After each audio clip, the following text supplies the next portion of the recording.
Chapter 7 The Exiled Prince. The City of Starkhaven. Starkhaven, the largest city in the Free Marshes, sits on the bank of the Great Menander River. I remember my visit to the city quite clearly. I was taken up by the river by barge, a cumbersome vessel that moved at a stately pace, and disembarked by the city's central square, an impressive space with marble fountains and surrounded by kingly estates. Starkhaven's wealth was truly a sight to behold. A path paved in granite led up to the grandest building I've ever seen. My guide indicated that this was the residence of Starkhaven's ruler, Prince Vale. We supped at the table of my guide's closest friend. I was presented with a variety of dishes from the region. One in particular stood out: fish and egg pie, Starkhaven's most famous dish. 3 deboned fish, caught just that day, were cooked in a porcelain vessel with boiled eggs, dried fruit, spices, and thickened cream, all topped with a light crust. Superb. From In Pursuit of Knowledge, The Travels of a Chantry Scholar, by Brother Genetivi. The Demon's Gift. Before the first blight, there lived an old man and woman. One day, a beautiful stranger came to their house, seeking shelter. The old man and woman gave her food to eat and a downy mattress to sleep upon.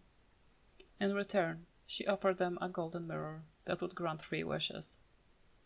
Looking into the mirror, the woman frowned at her wrinkles and grey hair. "I wish I were young again," she said. Suddenly, the face of a lovely maiden stared back at her. The man angrily grabbed the mirror, saying, "You're so selfish, you could have given youth to both. I wish you weren't so stupid." At once, the woman was brilliant beyond measure and saw that her husband had never loved her. He tolerated her only because her age and ignorance made his own seem less by comparison. Angry now, the old woman grabbed for the mirror. At the same time, they both said, "I hate you. I wish that you get exactly what you deserve." With that, they were back together, both ugly and old, but now knowing exactly how much contempt they had for each other. The Resolutionists. Each circle of magi is home to various fraternities and enchanters that serve as social outlets for mages, and ways for those of like mind to promote their philosophies on magic. The most marginal of these were always the libertarians, who believed mages must take a more active role in the politics of Thedas.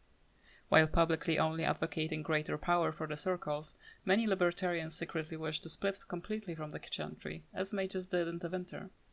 The chantry allowed the group to continue in order to note potential troublemakers.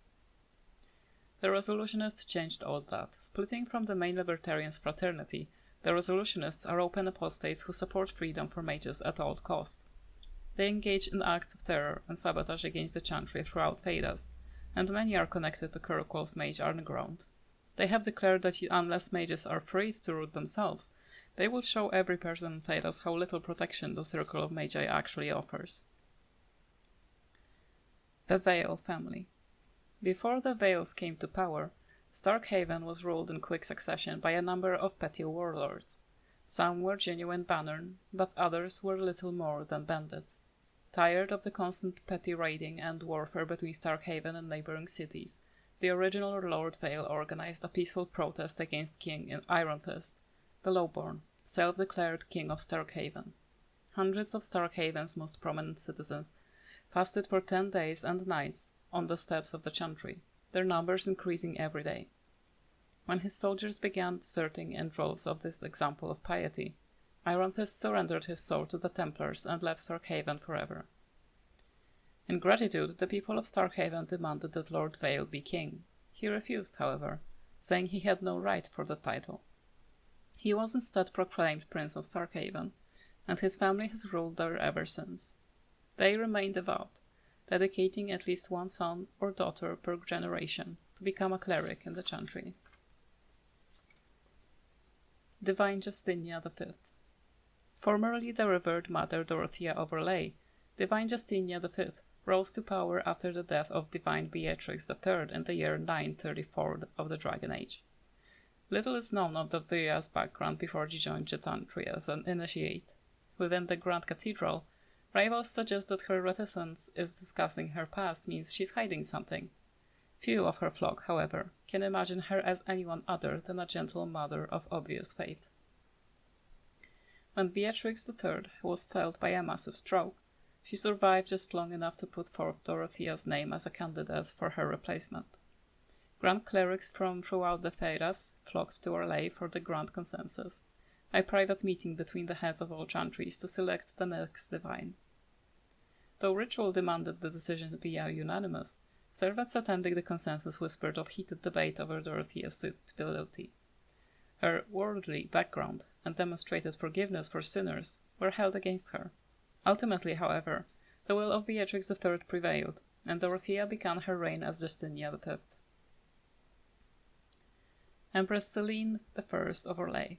Empress Celine I is arguably the most powerful woman in Thedas. No other nation rivals Orlais in wealth or power, and Celine is Orlais personified. Rumor and scandal surround the Empress's rise to the throne, and it is difficult to separate truth from fiction. Celine is the daughter of the late Emperor Florian's younger sister, and others in the family held stronger claims when Florian died. Court rumors at the time implied that Celine had her uncle assassinated, then schemed against her older cousins to challenge their rule to right. Regardless of how she came to the throne, Celine quickly proved that it was exactly where she belonged. The mad Florian's rule had brought the empire to the brink of collapse. Celine was its savior. Orlais has never been quite so peaceful and prosperous as it is now. The Empress highly values education and learning, and is ardent patron of the arts. The aristocracy, in order to impress her, has followed suit, leading to a rebirth of Orlesian culture. From Orlais, A Modern History, by revered Mother Laetitia. Liliana. If the warden didn't romance Liliana. Many stories have been told of Liliana. Some say she fought alongside the hero Ferelden against the Blight prior to serving at the right hand of the divine. Even that is hearsay. The only thing known for certain is that the bard is often seen at the divine's side in Val Royeaux. This has caused no small degree of alarm in the chantry's inner circles. Does the divine have a plan of her own? What might Liliana's part be? The truth remains to be seen. If the warden were romanced Liliana. Liliana is a legendary adventuress in Thedas, a heroine of the Fifth Blight and reportedly the hero of Ferelden's lover. Some stories say she yet remains at the hero of Ferelden's side, but other tales from Val Royeaux say she'd been spotted in the company of divine Justinia. Rumors within the chantry claim the divine has a plan of her own, one that involves Liliana as her personal agent, but few know what such a plan might entail. Given that Liliana is a master storyteller, it's not impossible that these rumors are of her own creation. The truth remains to be seen.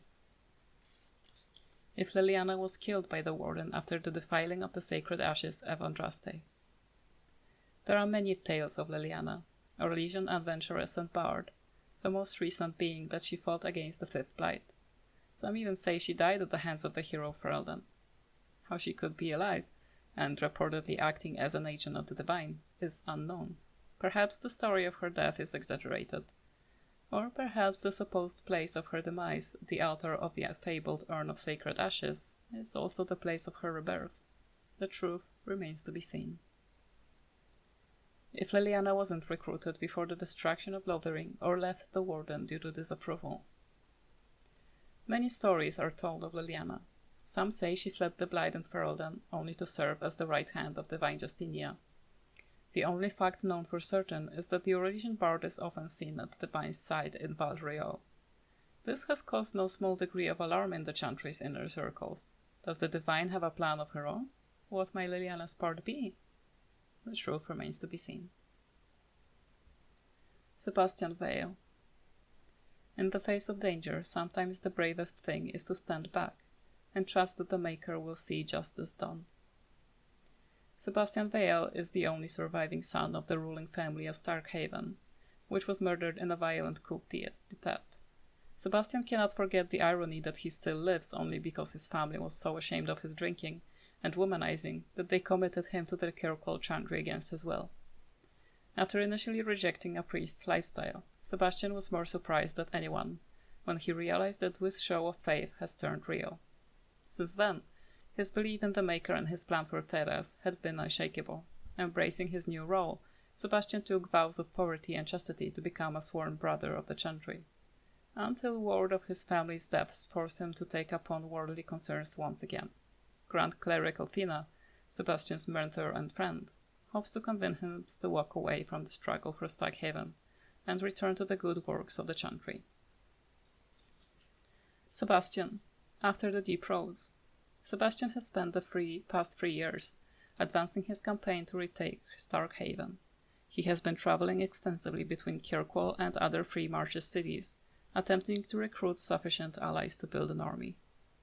With Hawk securing the Hawk family a place among Kirkwall's nobility, the two have crossed paths a few times. But an exiled prince like Sebastian has far better access than Hawk to the Viscount and other heads of state.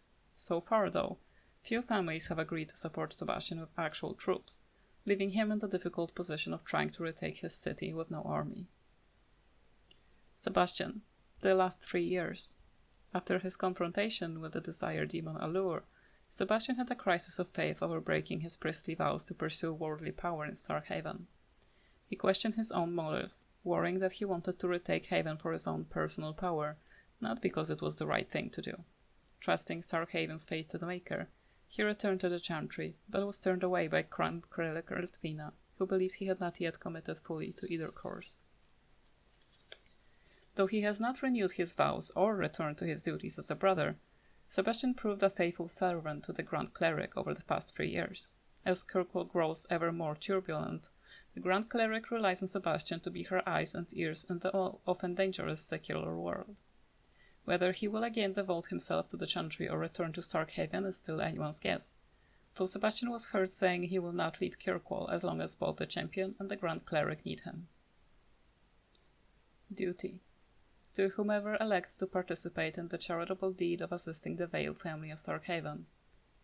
His Most Worthy Highness, Prince Sebastian Vale, has provided instructions for anyone brave and noble enough to attempt eradication of the rabble who dared attack this family. 3 groups of Flint Company mercenaries have been sighted in the Kirkwall vicinity. One group makes camp not far from the elves of the Sundermount mountain range. The second has been seeking information on the docks after nightfall. The third is far from the main road off the Wounded Coast. They are believed to have a small campsite well past any known landmarks. A princely reward awaits whoever finds and defeats all these rogues. May the Maker guide you. Chanter Talitha. Flora Harman's diary. First day of Harvestmer. Mother finally began her expansion to the estate today.